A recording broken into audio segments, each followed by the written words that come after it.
Hey guys, welcome to the 8th House Siren Astrology YouTube channel. I'm Siren and I am back and better than ever. Well, I'll let y'all be the judge of that. But hello and welcome back. If you're new here, welcome. So I'm going to get through some housekeeping items first and then we'll get started. So one, I'm an astrologer. I do readings. If you are interested in booking a reading with me, I have the booking link in the description for this video. And it's also included in all of my bios on my social media platforms. I'm 8th House Siren everywhere. Two, this YouTube channel is going to have a Q&A segment. If you want to submit your questions for the Q&A, I ask for them on my Instagram stories. Some people have already submitted. Thank you very much. I also pull them from the Q&A feature on TikTok as well as DM. So I guess this is more like an FYI. If you send me a question, it might end up on here. Three, I have a TikTok now.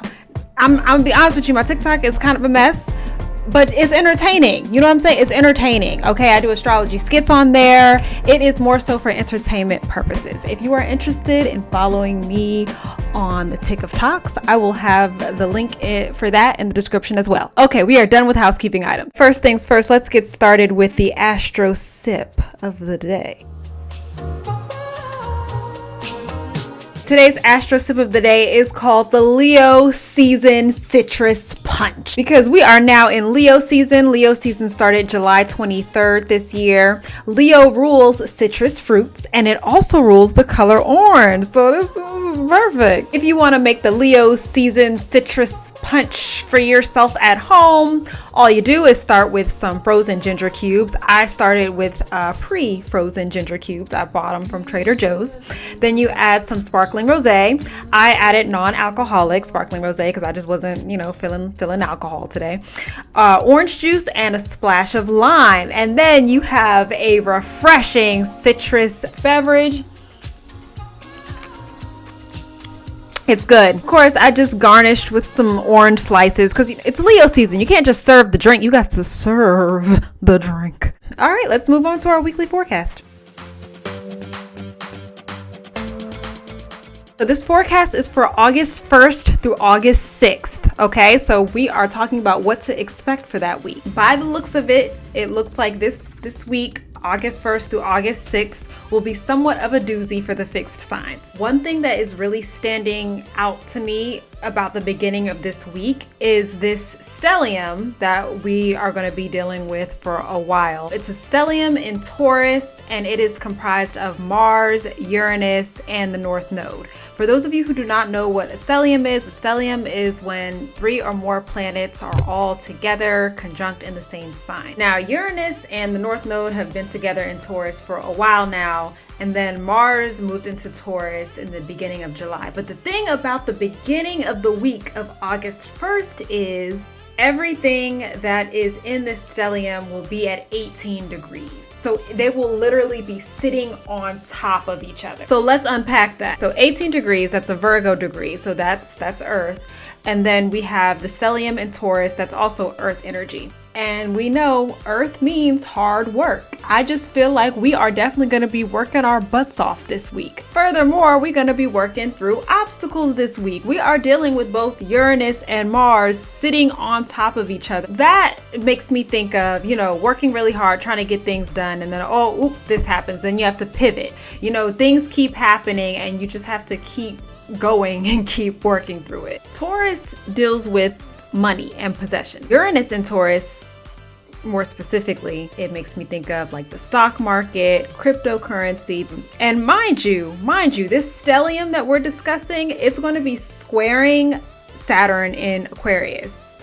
This just makes me think that this week is not the week to be taking risks pertaining to like your stocks or your investments or things like that. This stellium is also going to be squaring the sun in Leo.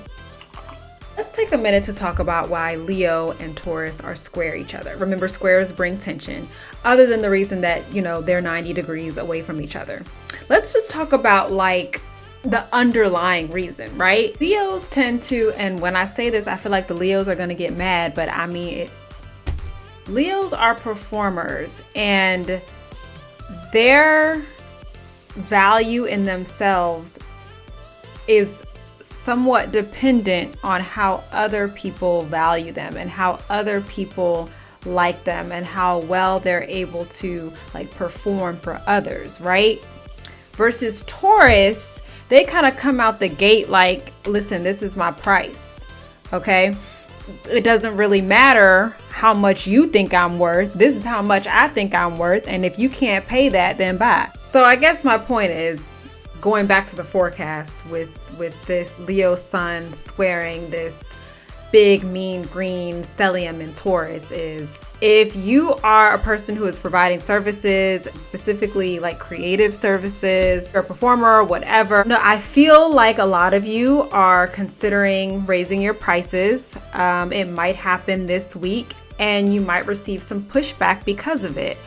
I think you should stand your ground. I think in the long run, it will work out for you. You will eventually cultivate a clientele that is perfectly fine with paying what you think you're worth. Another thing that's happening this week is our Leo sun is going to be trining Jupiter and Aries. Remember, trines are good. We like trines. This is a really good week. It's really good energy for training and working on your craft. So, now I'm speaking to the people who are raising their prices prematurely.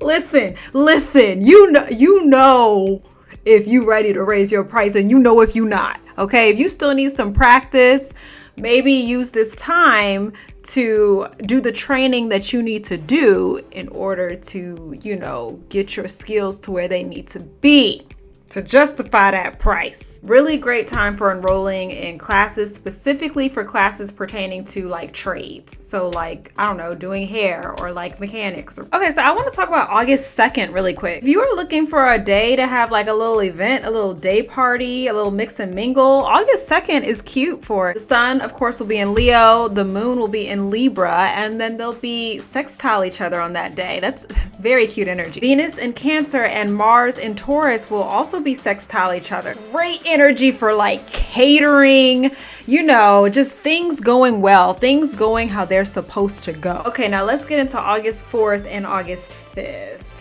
August 4th and August 5th, the moon will be in Scorpio and it will be opposing that big, bad, mean Taurus stellium that we were talking about earlier. Just kidding, it's not big, bad, and mean, but First thing I think about is one, like the moon is in fall in Scorpio.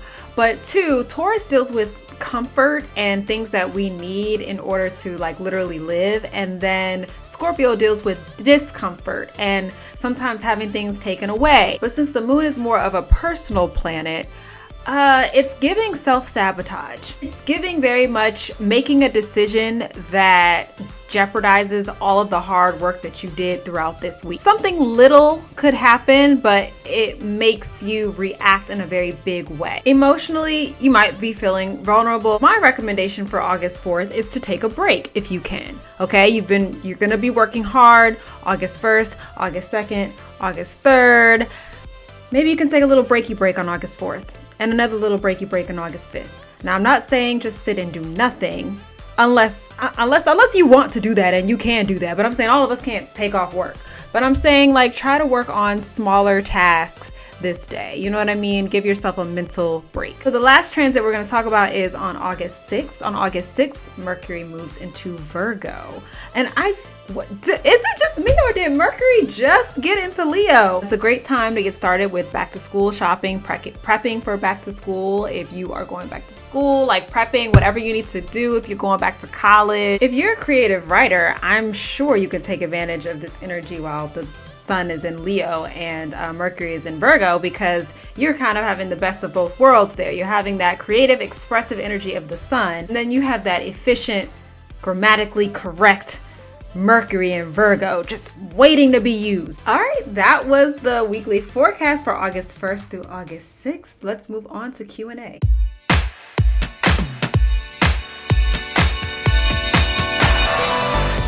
So today's question is basically asking for a book recommendation. And I have recommended this book before, and I will do it again. Listen, when you are just starting out in astrology, I feel like this book is one of the best. It is called Complete Book of Astrology. It gives chart examples. It is easy to follow. I think it's great for beginners. That is my book recommendation. I would also recommend looking at the articles that are available on astro.com. They have so many. Most people just go on astro.com, pull up their chart, and then that's it. But there's so many resources on there to learn astrology. Okay, so that is this week's episode. I hope that this was helpful. I hope you guys enjoyed it.